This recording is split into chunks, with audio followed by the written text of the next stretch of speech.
ક્રિસમસની વિશ્વભરમાં ધામધૂમથી ઉજવણી કરવામાં આવી રહી છે, ત્યારે ખાસ કરીને મિની ભારત તરીકે ઓળખાતા સુરત શહેરના ચોક બજાર ખાતે સીએનઆઈ ચર્ચને ક્રિસમસ નિમિત્તે ખૂબ જ સરસ રીતે સજાવવામાં આવ્યું છે, જ્યાં વહેલી સવારથી જ ખ્રિસ્તીઓની ભીડ પણ ચર્ચમાં જોવા મળી રહી છે। ખ્રિસ્તી સવારે પ્રભુની આરાધના કરી એકબીજાને ક્રિસમસની શુભેચ્છાઓ પાઠવે છે। 25 ડિસેમ્બરથી લઈને 1 જાન્યુઆરી સુધી સુરતમાં ક્રિસમસની ઉજવણી કરાઈ છે। આજે નાતાલ છે, ક્રિસમસ છે, પ્રભુ ઈસુના જન્મની ઉજવણી કરી રહ્યા છે અને ખાસ કરીને ખ્રિસ્તી શ્રદ્ધાળુઓ તરીકે આજે ચર્ચમાં ઘણા બધા શ્રદ્ધાળુઓ આવે છે પ્રભુ ઈસુના જન્મને ઉજવવા માટે। સવારે અમે આરાધનામાં ભેગા મળીએ છીએ, પ્રાર્થના કરીએ છીએ, પ્રભુ ઈસુના જન્મની ઉજવણીના ગીતો ગાઈએ છીએ અને એકબીજાને પ્રભુ ઈસુના જન્મની શુભેચ્છા પાઠવીએ છીએ। આ ચર્ચ એ 200 વર્ષ જૂનું ચર્ચ છે। 1824માં ચર્ચ બાંધવામાં આવ્યું હતું। આજે એને 200 વર્ષ પૂરા થાય છે 2024માં। અને આ ચર્ચની વિશેષતા એ છે કે આ ચર્ચમાં સ્ટેન ગ્લાસ પેઇન્ટિંગ છે કે જે 200 વર્ષ જૂનું છે અને જેમાં પ્રભુ ઈસુના જન્મમાં જે 3 માગીઓ કે વાઇઝ મેન આવ્યા હતા એનું પણ ચિત્રનું નિરૂપણ કરવામાં આવ્યું છે। એ સાથે 200 વર્ષ જૂનું બાઇબલ પણ અહીંયા મૂકવામાં આવ્યું છે અને એ સાથે 200 વર્ષ જૂનો ચર્ચ બેલ પણ છે કે જેને દર રવિવારે વગાડવામાં આવે છે આરાધનાના સમયે।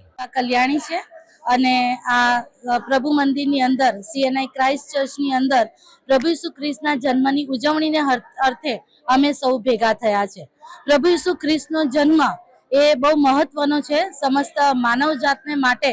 તેમણે આ પૃથ્વી ઉપર જન્મ લીધો અને એ જે યોજના છે એ યોજના તેમણે આ જન્મ લઈને સિદ્ધ કરી છે અને આખા જન્મકાળ દરમિયાન આખી તેમનો જે સેવાકાળ છે એ દરમિયાન તેમણે ઘણા બધા લોકોને રોગોમાંથી મુક્ત કર્યા, તેમણે સજીવન કર્યા અને એ રીતે તેમણે ઘણા બધા માણસોની સેવા કરી।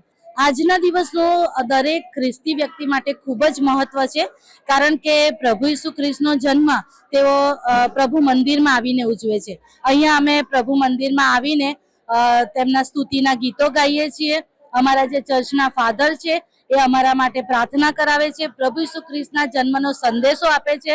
ત્યાર પછી અમે અહીંયા બધા એકબીજાને પ્રભુ ઈસુ ખ્રિસ્તના જન્મની વધામણી એકબીજાની સાથે શેર કરીએ છીએ, એકબીજાને મેરી ક્રિસમસ કહીએ છીએ અને ત્યારબાદ ઘણા બધા લોકો એકબીજાના કુટુંબીજનો સાથે મળે છે અને આખા દિવસ દરમિયાન આ ચર્ચ ખુલ્લું રહે છે અને આખા દિવસ દરમિયાન જેટલા પણ લોકો અહીંયા આવે છે એ લોકોને અમે પુસ્તક રૂપે એટલે કે નવા કરાર રૂપે સુવાર્તા આપીએ છીએ, એટલે કે પ્રભુ ઈસુ ખ્રિસ્તના જન્મ વિશે અને તેમના આવવાના હેતુ વિશે અમે સમજાવીએ છીએ અને એ રીતે આખો દિવસ અમે પસાર કરીએ છીએ।